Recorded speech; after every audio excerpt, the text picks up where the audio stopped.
Hello everyone, welcome back. In this video we're going to be talking about fighting with the poleaxe. I've done a number of videos where I'm fighting with this. I did a video where I discussed the construction of this.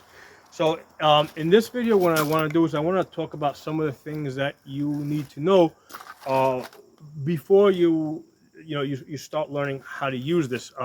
Now a lot of people in learning to use this will go to these historical manuals that were written in period by what we now call masters, who are basically teachers of their time. A lot of people will go to these historical manuals and they'll start learning there.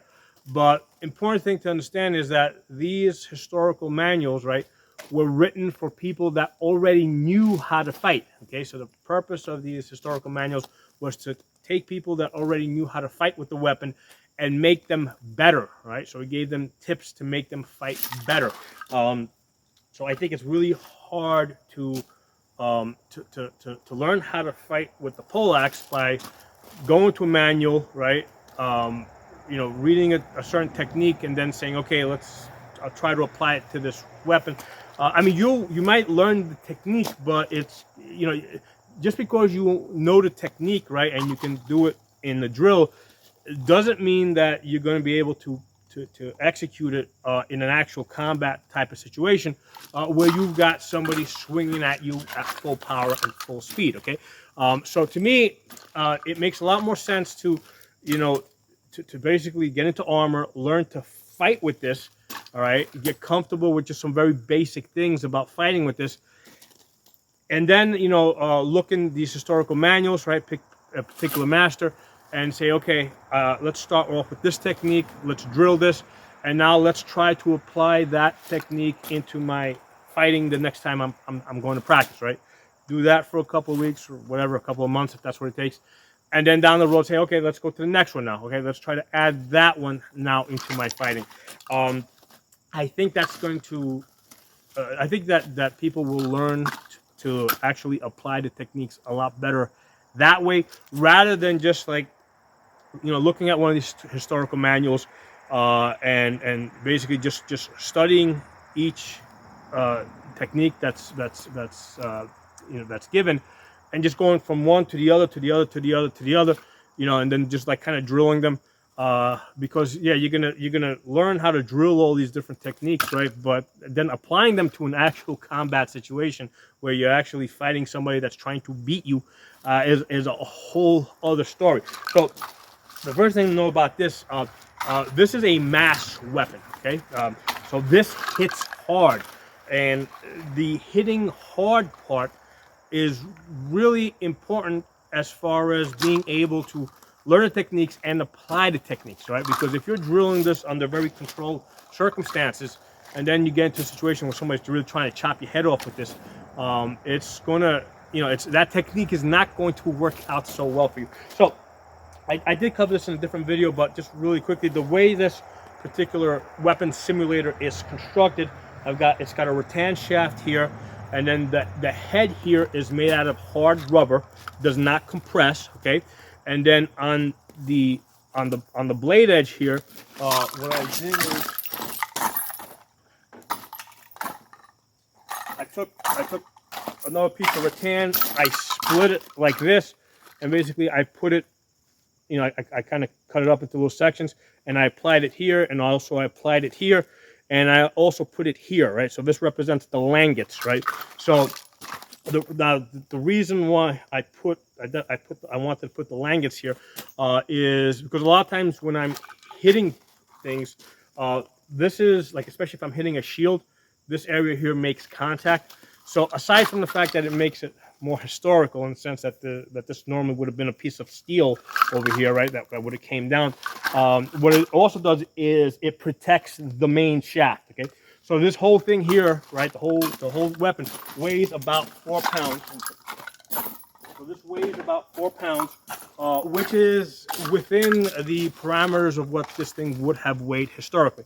I think these things weigh, so the average I think was somewhere around 5 pounds, 5.5. Okay, but there's some historical examples that were 4 pounds. So this is a little bit on the light side. But there are also some historical examples that went up to like 5.9 pounds, close to 6 pounds. So they do go a little bit heavier. So so here's the thing: anytime you have a weapon that's like top heavy like this, if you swing this, it's going to hit. Okay, that's going to impact force. Okay, so if you're just using a fencing mask with something like this, you're gonna get beat up pretty good. Okay, you know, now normally with people are just sometimes just wearing a fencing mask if they're trying to play with a weapon like this. They're trying to do very lightly calibrated blows, because you will completely knock somebody's head off with this if they've got just a fencing mask on. So here's the thing: it's important to actually wear the type of armor that allows you to swing this from the hips the way you're supposed to really swing this. Okay? So when I fight,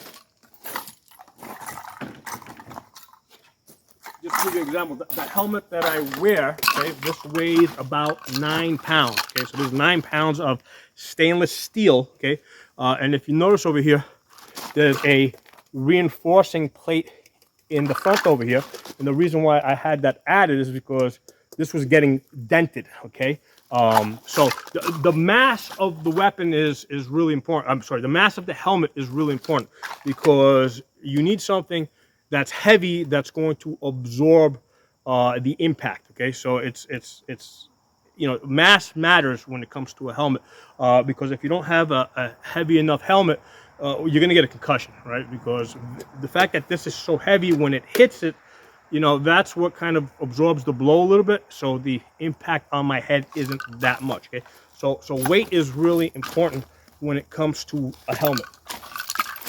Now, the reason why, you might say, well, why is it really necessary to hit that hard? And the answer is yes, because if you're not hitting that hard, you're not going to be able to really apply all the techniques the way that they would have been done historically. Now, let me just give you guys an example, right? So normally with this, right, if I'm swinging this thing, I'm swinging from the hips, right, and I'm driving through. Okay? So if I am fighting somebody that has a shield, right, okay, what can happen is if I hit them, right, the half, what a lot of times will happen is the half will hit here. Okay, first of all, the axe has reach. So if they block here, I can still reach behind the shield and hit them. But even if they punch this out a little bit, there's enough mass, there's enough momentum behind this to actually impact the shield, push the shield back, and get a good head blow. So especially if you're up against a shield, you have to be able to swing it hard enough so that when you impact the shield actually pulls back. Now, what that's going to do is it's going to force the person to cheat the shield further over, right? So they're going to bring the shield further over like this. But what's happening when I bring the shield over like this, right? If I'm cheating the shield over to that side, I'm opening up on this side, right? So somebody's cheating. So what does that do?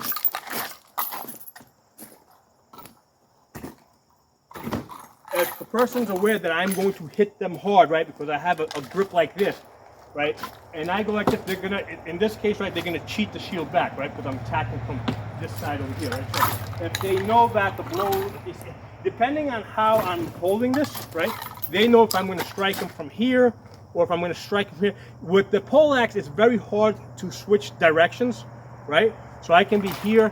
You can see how I have to wind up a little bit, right? You know, unless I'm like in the middle here somewhere, you know, typically I'm going to be here like this. And if I'm going to go to the other side, there's going to be a little bit of a wind up. So usually the shieldsman or whoever you're fighting is aware of which side it's going to come in. And depending on how your hands are spaced apart, how far this is traveling, they have a good sense of how hard they're going to get hit. So if I'm holding this in my right side, my first blow is usually going to come here, right, on that side, which is, so what's happening is the shieldman is expecting the blow here, so they're going to basically cheat the shield out this way. All right, so they're bringing this back over here, expecting a really hard blow on this side.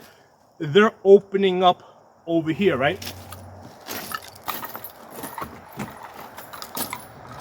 So what's going to happen is the first blow is going to be here, okay?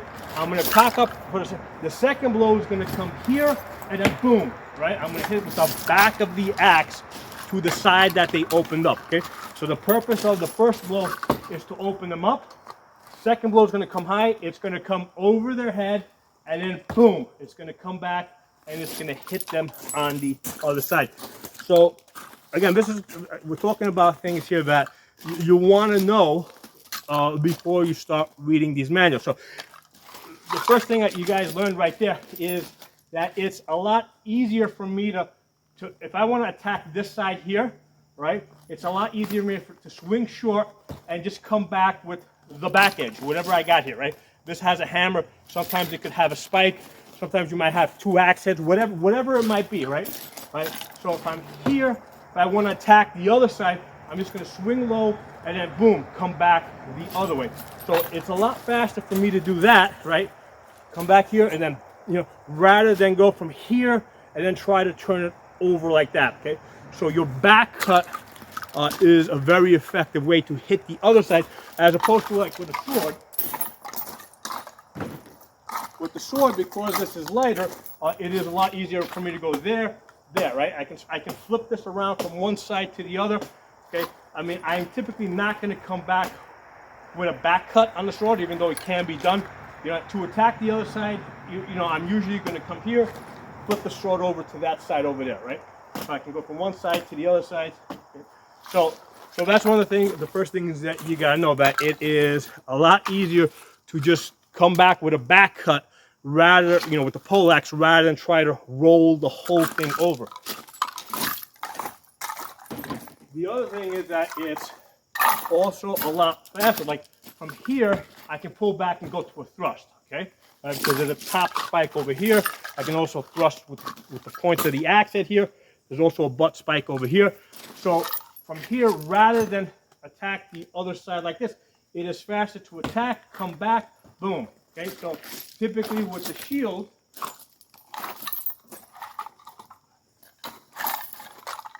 right, as the guy's holding it here, if you attack hard here, they're going to cheat this over a little bit.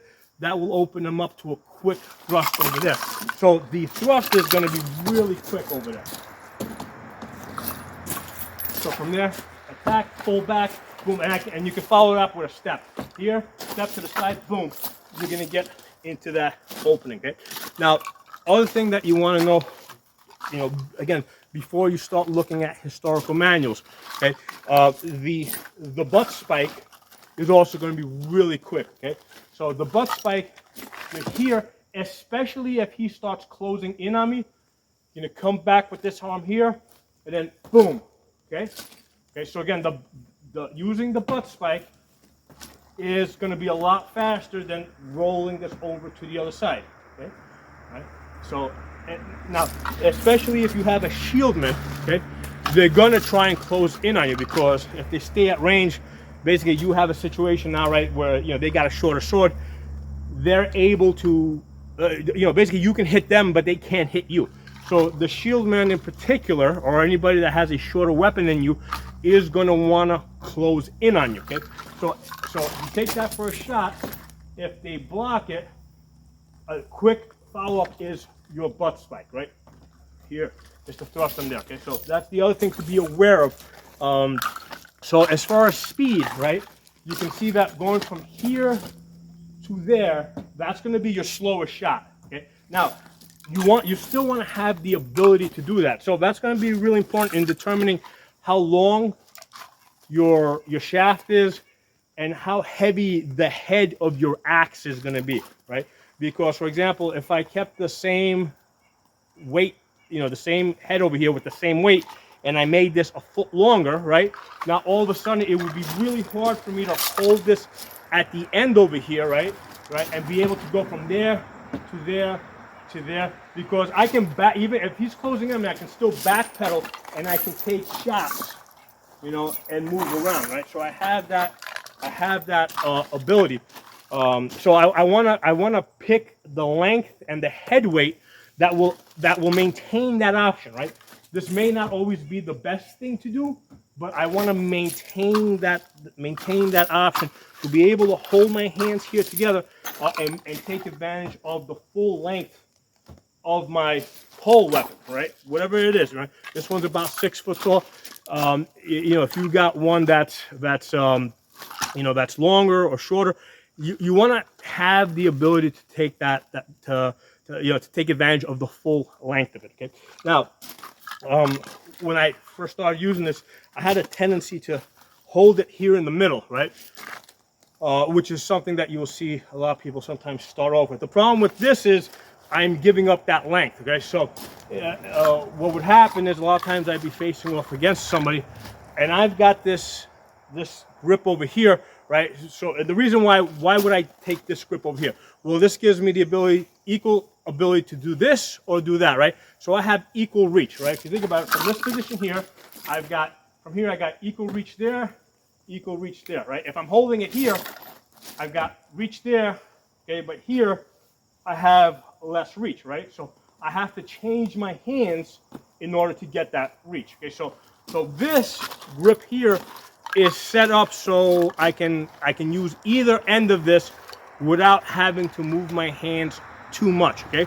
But the problem with that is, if I'm entering the fight and I'm here, right, and great, I got the ability to attack with this end, or have the ability to attack with that end.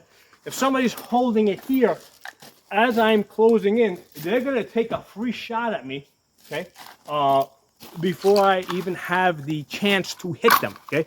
So by starting off the fight here, I found that I was just giving up the first shot, okay? The other person was, somebody that had a grip here was always going to be able to take the first shot. Now, the reason why I liked taking this shot here is because one of the advantages that I found that I had early on is I wanted to get the first block and get into a grappling type of situation where I could take advantage of my strength, okay, and be able to grapple my way in and fight with the poleaxe. And that's going to get you so far if you're a strong person, but you want to develop beyond just the grappling. Now, I play with this one because well, first of all, let's talk about real quick about different places where you can play with this, right? You can play with this in different HEMA schools. Again, what I find is that the armor that they're usually using is a bit on the light side for really hitting with these things, or the weapons that they're using are like kind of like bendy weapons, right? Where they have so much give that again, they're like almost like whipping around. So it's hard to use this the way that it was intended to be used. Okay. I've played around with the SCA, right, for many years, in fact. In the SCA, the great thing about that is they've kind of figured the safety stuff out. You go there, they've already got minimal standards set up for armor, for gauntlets, for to keep you safe, so that you can fight with a weapon like this, hit hard, and expect not to get your fingers broken. Okay. Now, I also play with another group called the Empire of Medieval Pursuits. The great thing about them is that they have full body targeting, right? Because in the SCA you can't hit below the knee. EMP, right? Empire of Medieval Pursuits. They've got full body targeting and full grappling. Okay, which is really great because it allows you to really experiment with this thing in an almost in an unrestricted environment. Really, it's completely unrestricted. Now, I'm going to say this as far as grappling with this, right? If you get in close, right, remember a lot of times people focus on the throws, right? Because if you look at like Fiori and talhoffer in the medieval manuscripts, they focus a lot on throws. They have a couple, they do have a couple of face thrusts, but the throws seem to be a really big thing. And part of the thing was like, why would they focus so much on the throws? And what I kind of conclude is that in a lot of these cases, the people are completely unarmored, right? They're not wearing any armor. Now, if I'm going to be fighting somebody that's completely unarmored, I'm basically going to use this as a long rapier, right? Why even bother, getting close to them, right? You got reach, use your reach. But if you're going to practice with somebody, right? If you're going to practice with your buddy, with a poleaxe, right, with a real weapon, right, pointy here, sharp here, pointy there, right? You're going to practice with your buddy. You really don't want to hurt him. So what are you kind of limited to, right? You're limited to kind of throws. Like, how do you determine a winner in your game? Well, first guy to hit the ground loses, right? So to me, that kind of makes sense why you know, they would focus so much on throwing people if you're practicing with the poleaxe, because unless you're actually planning to kill them, okay, you know, getting them in a situation where you're throwing them, right, is a good way to determine who is successful. Okay, so that's why that's the reason why I have concluded, me personally, why I think that the throws with this weapon were so popular, right? Because if we were practicing without armor, that's kind of what we would be limited to. Right? I can't just take this and just hit you on the side of the head with this. If you don't have any armor on, right, because you're going to kill you. In fact, I'm going to say this, even though this is a weapon simulator, right, this is solid rubber here. If I had to duel somebody, right, and basically one of us was going to have a sharp sword and the other guy was going to use this weapon simulator, okay, I would rather have this, okay, because this will do a lot more damage to an unarmored person at range, okay. So if somebody's got a shorter sword, even though it's sharp, they still got to get close to me.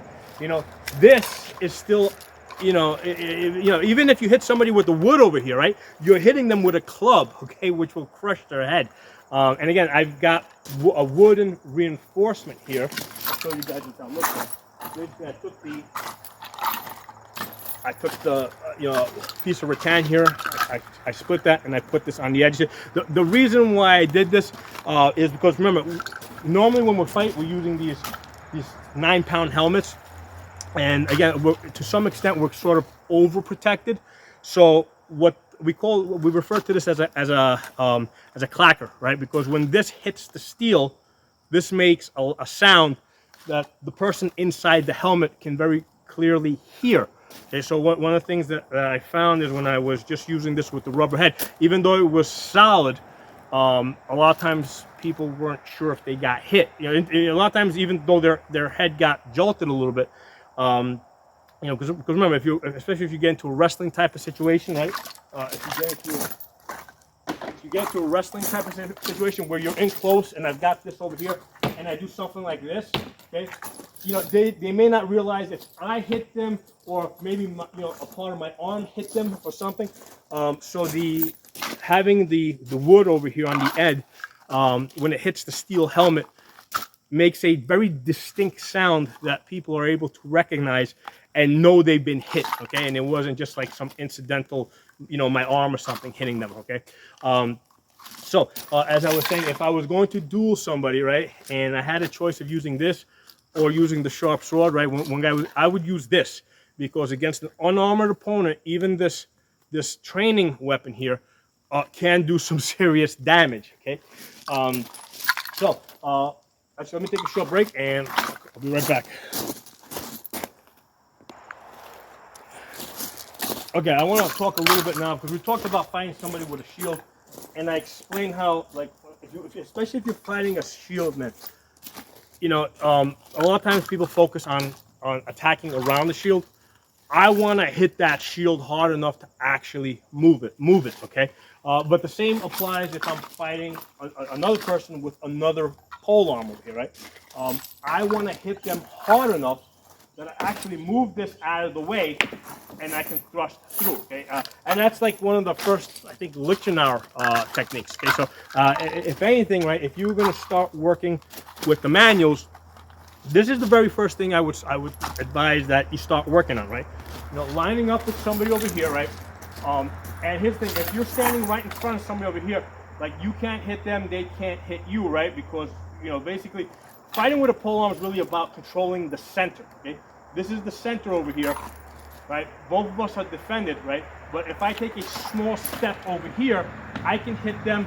My weapon is protecting them from hitting me. Okay. So that's a very basic technique that's found in historical manuals that I would recommend that you perfect before you think about adding more techniques, right? And that's, you know, that's enough. That right there is enough for you to actually win lots of fight with, right?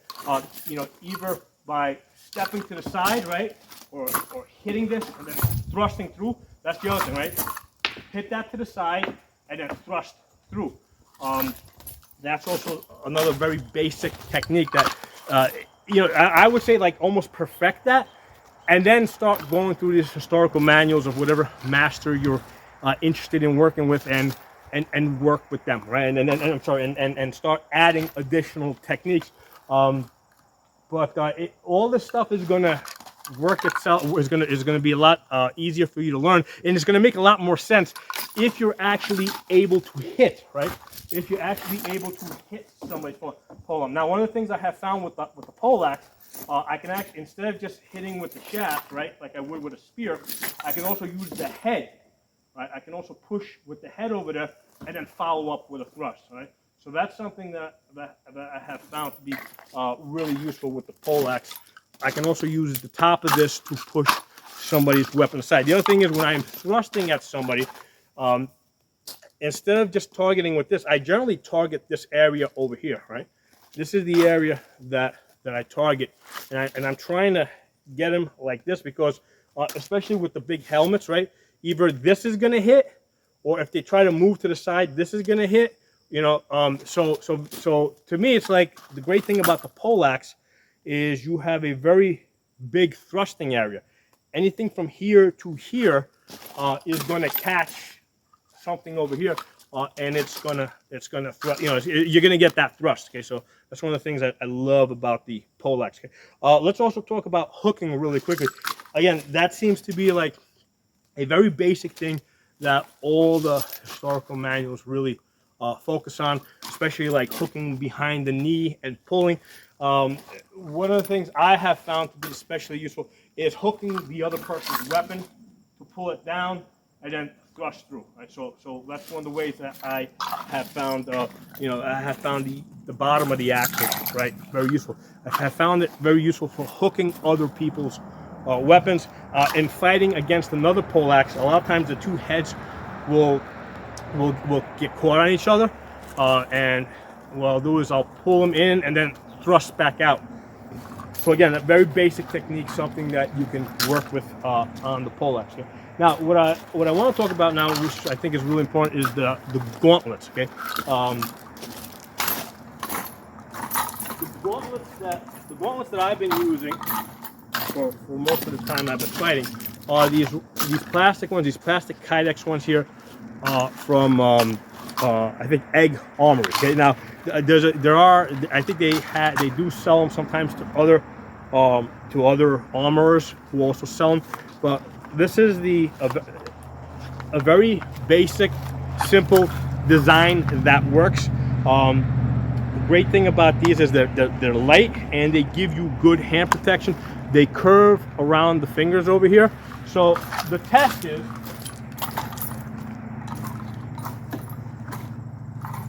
okay, as you hold the polearm like this, you want to take a club and lightly tap yourself. You should be able to take a decent hit, okay, without a whole lot of pain, right? And you don't have to slam yourself hard because you don't want to be taking hits directly on your hands anyway, but you should be able to take a decent hit anywhere over here. I definitely advise not using finger gauntlets, okay, because you're gonna get your fingers broken if you do this long enough, okay. You want the plastic basically to wrap all the way around, so if it gets hit here, you know, basically the plastic is going to make contact with the wood, you know, so it's not able to crush your fingers. And same thing with the thumb. You want a thumb that is basically wraps all the way around. Now I'm going to show you another set of gauntlets that I have.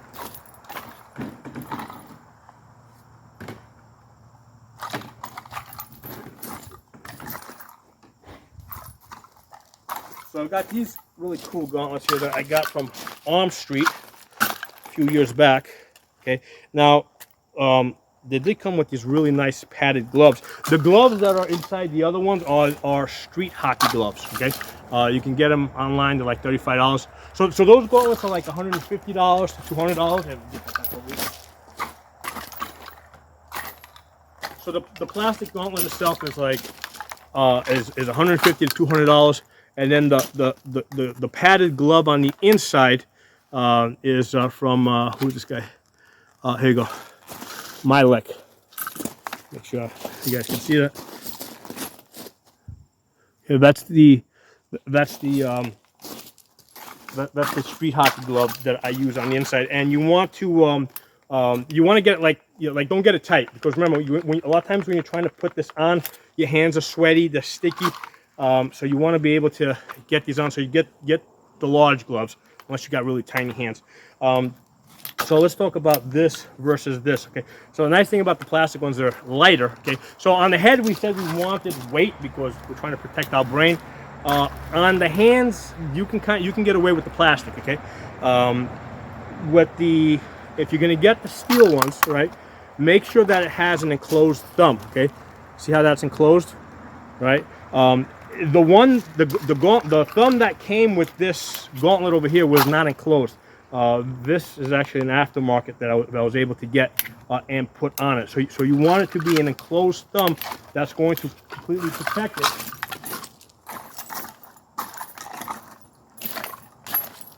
Okay. That's going to so if this gets hit here, you're protected. Again, you see how it comes all the way around and it makes contact with the wood. Okay. For the most part, most of the times when I fight with the plastic ones. If there's something going on that to show something and I need to look really good, that's when I'll bring these out. Not so much because I'm trying to like preserve them or keep them new or anything. More because these are just more comfortable to actually fight with.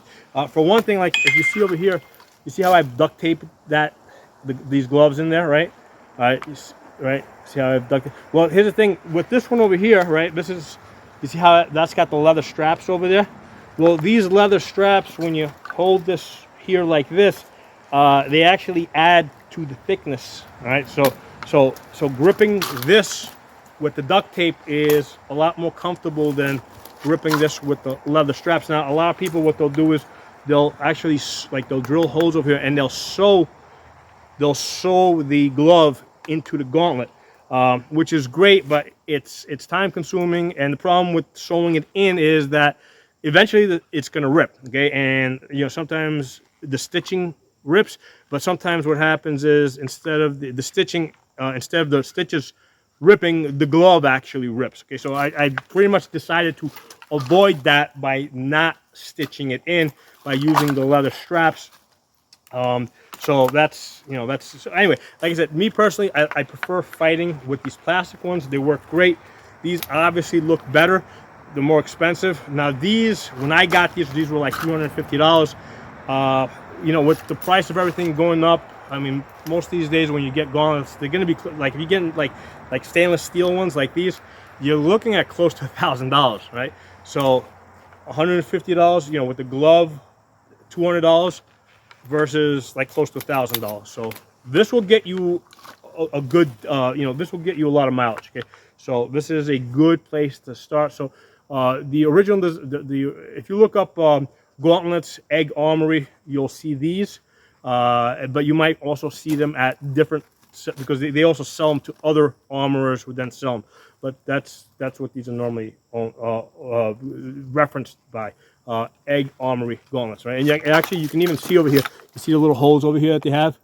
That's for stitching them in, which I didn't do. Yeah. Now the other thing I'm going to say is with these plastic ones.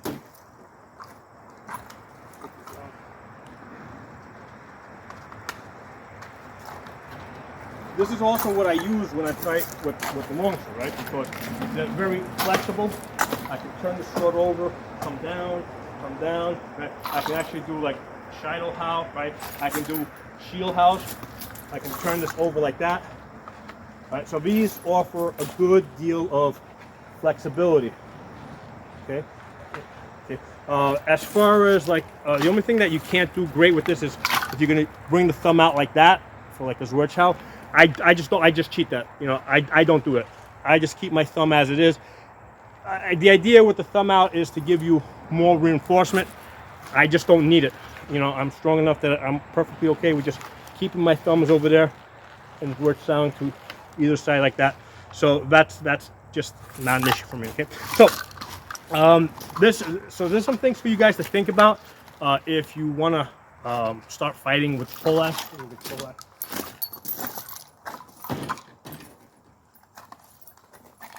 This is a whole bunch of fun. You know, and like I said, I started off in HEMA, you know, and I added other stuff like SCA and Empire Medieval Pursuits, especially with the pole weapons. I think that you're going to be able to do a lot more fighting in SCA, Empire Medieval Pursuits, just because they're already set up to fight with polearms. Okay, when you go there, there'll already be other people already fighting with polearms. Whereas a lot of times with the different HEMA groups, that's kind of like a little add-on thing. Like they mostly focus, let's say, on sword and buckler, or they focus on longsword, or maybe some of the rapiers or backswords. Not too many HEMA groups actually focus on fighting with polearms. So that's why like groups like the SCA, EMP, they're great places for you to go and fight with this, and they've already worked out all the safety issues like with armoring and so forth. So, other quick thing I wanted to mention with the poleaxe, right? If you get into a grappling type of situation, right, and this gets knocked out of your hands, right?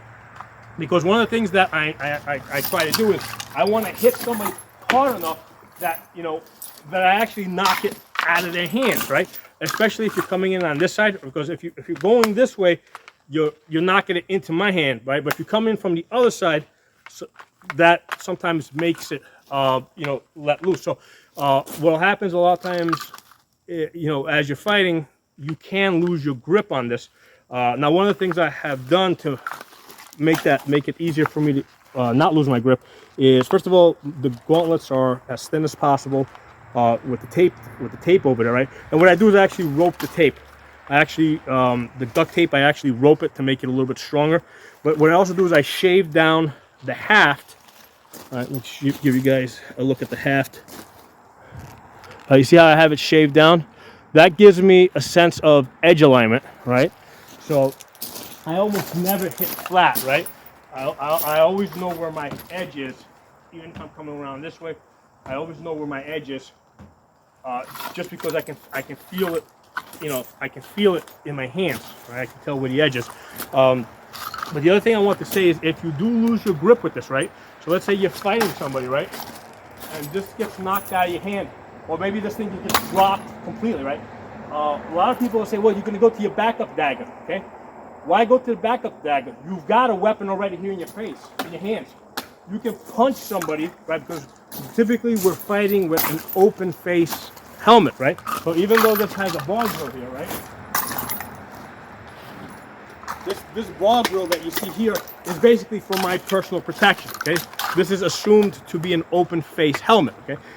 So a gauntlet punch to the face would normally kill somebody. Now in EMP, you gotta basically, because over there we do 3 counted blows. So I have to punch somebody in the face 3 times, right, on the grill, in order to get the kill, right? Because basically you gotta get 3 hits. If it's a thrust, a thrust to the face is usually considered substantial, so that's an immediate kill. But the point is, if I drop the poleaxe for whatever reason, rather than trying to go to a backup dagger, you've got a weapon in your hand already. Basically, just punch them straight in the face. In a real combat type of situation with an open face helmet, that would probably kill somebody, right? Or at least knock them out, like way out. So that's the other thing to consider with the polearm. This is your backup weapon right here. A punch to the open face will usually end the fight. So a bunch of things for you guys to think about. Let me know if you got any questions from the comments below, and I'll talk to you all soon. All right, so think of this as kind of a summary for people that want to just pick up a poleaxe and go fight, okay? So first of all, always practice with your gauntlets on, because you're always going to be fighting with gauntlets, so that you don't get your fingers broken, right? So you might as well get used to being in gauntlets. So set up something like this, a pal, something that you can hit, something like this that I can change the angles in different positions that you can simulate striking against. Now, one of the things I'm going to focus in great detail in the second part of this video is you know, when you look through the historical manuals, there's a lot of stuff there, right? There's a lot of stuff there. But one of the things I'm going to recommend is start off with some very simple, basic techniques, right? That actually, even in the longsword manuals, that most people want. Most people are going to be more familiar with the longsword manuals just because it's more detailed. The stuff from the longsword manual, a lot of it's going to apply to fighting with the poleaxe. So the most basic, simple things that is going to, like if you're fighting with the poleaxe, of all the fights you're going to win, like 80% of your fights is going to be with these basic things I'm going to show you right now. So first thing, like when you come into measure, you want to basically strike, you know, hit the other weapon to the side and thrust through. Okay, so that's very basic longsword stuff. Come in, strike the other weapon to the side, thrust through. The other thing you can do is come in, strike, and thrust. The basic idea here is that it has to be impossible for the other person to hit you, right? You need to attack in such a way that my weapon is between their weapon and my body. So regardless if they strike through or thrust through, it's impossible for them to hit me. What you don't want to do is basically, as they're striking at your head, you're striking at your leg, resulting in a double kill. You wouldn't do that in a real fight with a real weapon. Now these things do hit very hard, and they can be a little bit painful to get hit with. So that actually helps people learn faster, because you're going to be less prone to doing stupid things with this when you know that getting hit is going to hurt. Okay, so the other thing you want to be aware of is there's this thing of leverage. So if you know, the tip is faster, this part here is stronger.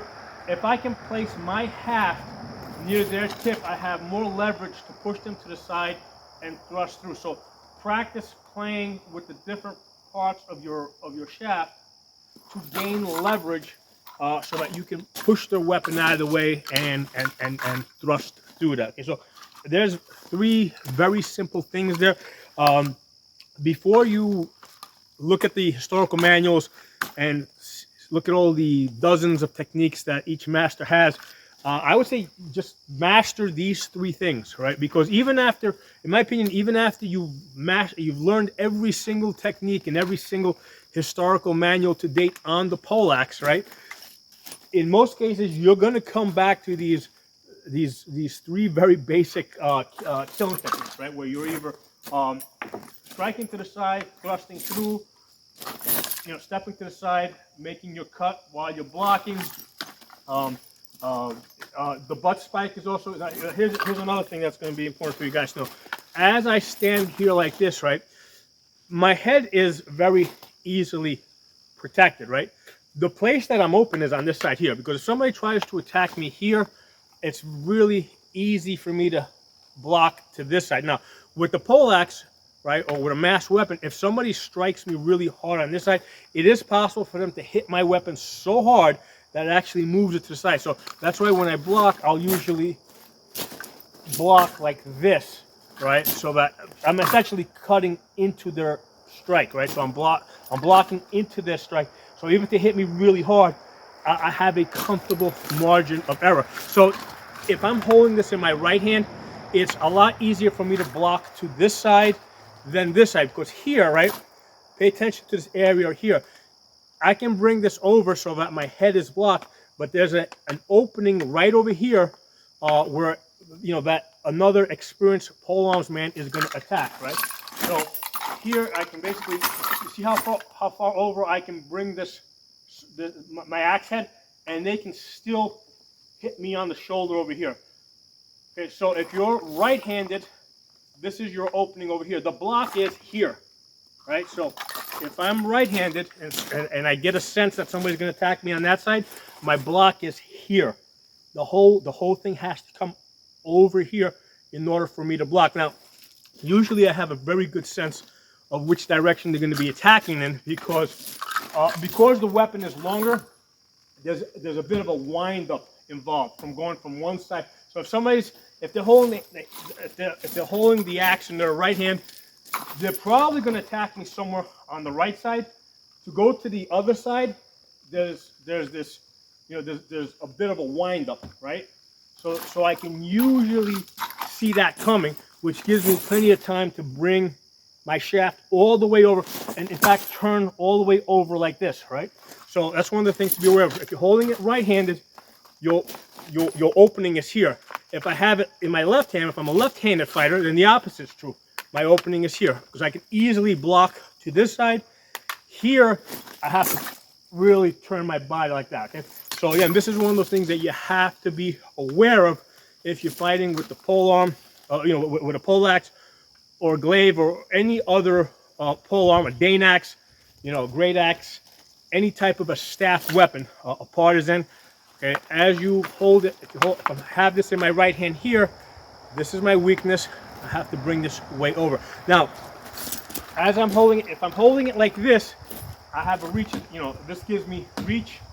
I can attack here. Now from here, I can also, the cut's going to be fast.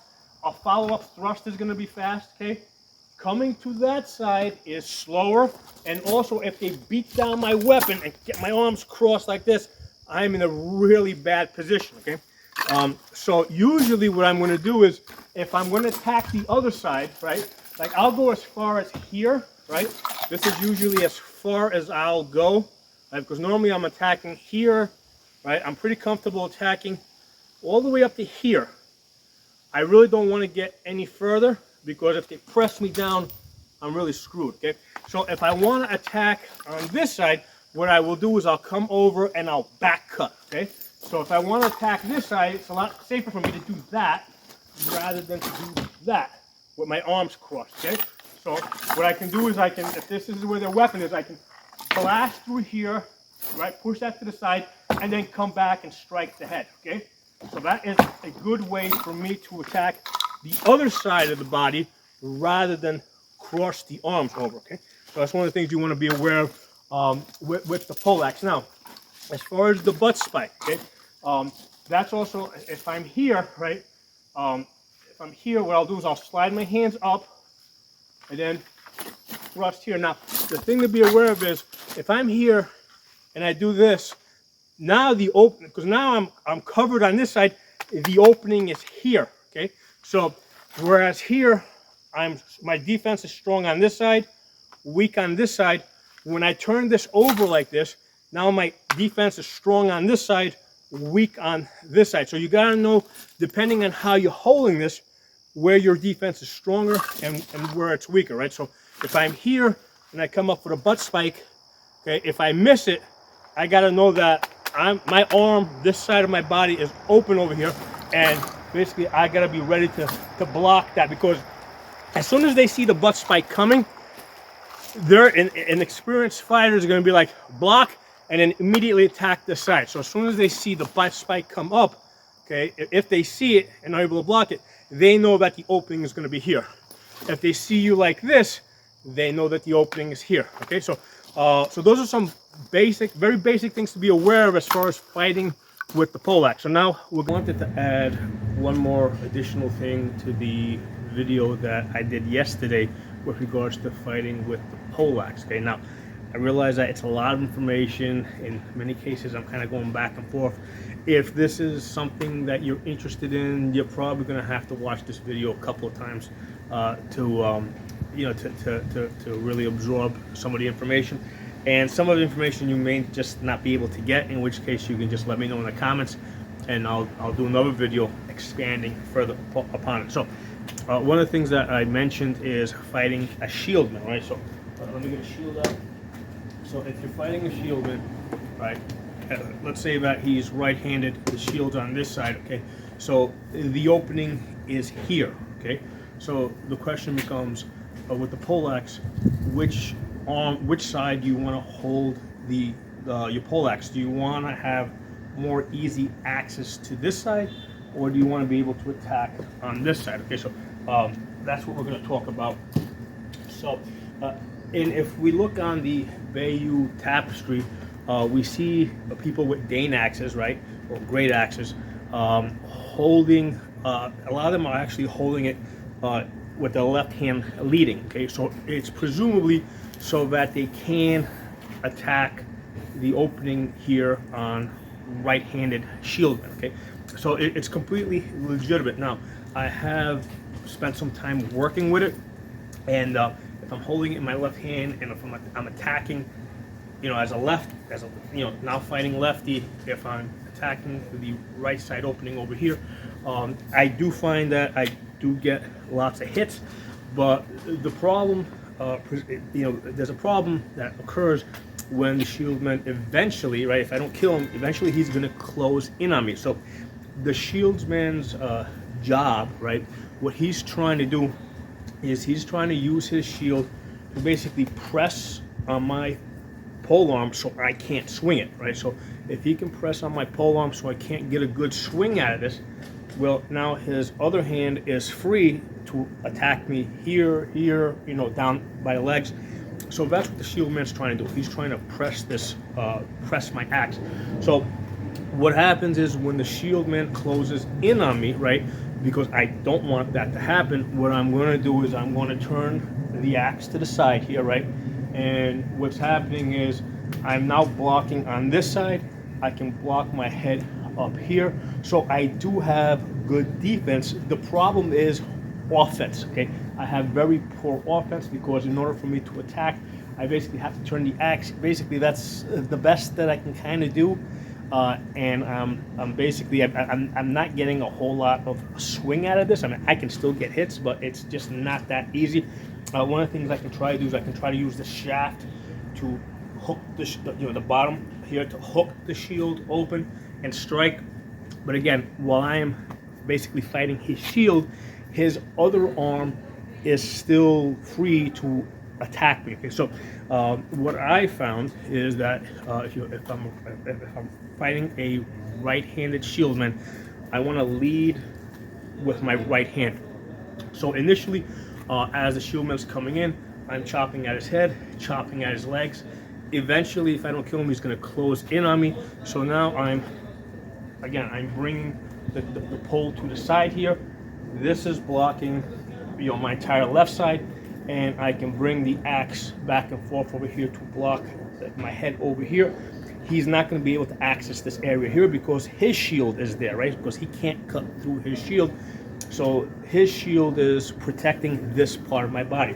So by leading with the right hand, right, what I find that this allows me to do really easy, comfortable, you know, back edge strikes along the top, okay, or I can just do a back cut. You know, I'm able to actually launch some really powerful back cuts that hit the shield, move it over, and still have enough force to strike the person with significant force where it's a good shot. Okay, so I have a really powerful back cut.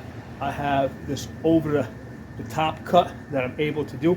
And the other thing I'm able to do from this side is, you know, I can also, if I make a back cut, if I don't get a good hit, I'm also able to foul up his weapon, right?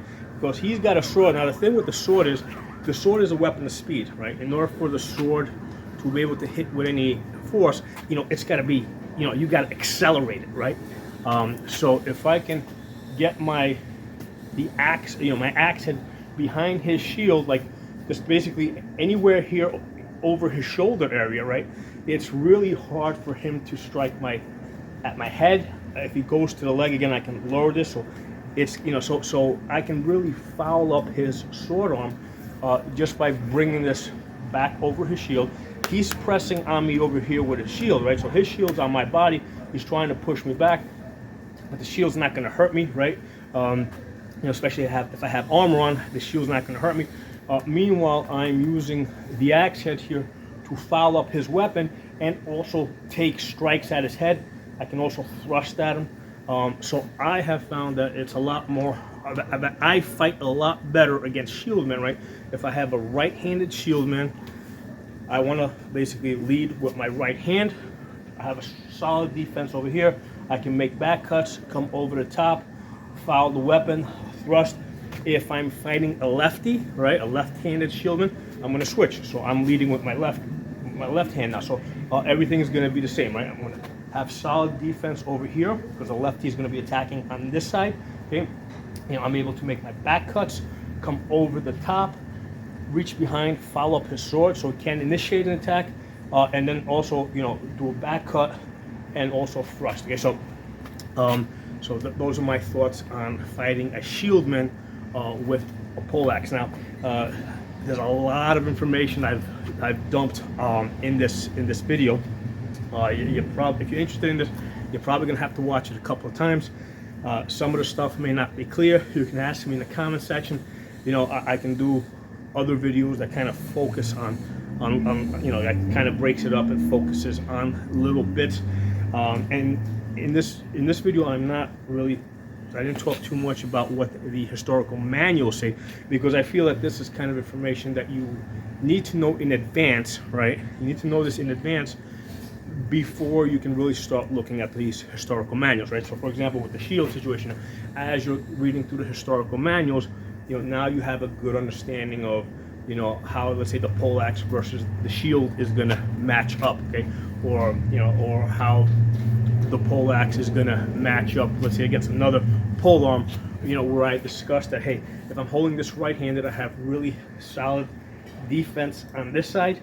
This is my opening over here, right? So that's an important thing to know. You have to know this before you start looking at manuals. You have to know about the opening here. Now, if I go to the butt spike, okay, now I have a solid defense on this side. The opening is now on this side up here. So, so anyway, hope you guys enjoyed the video. Drop some comments below. I'll talk to you all soon.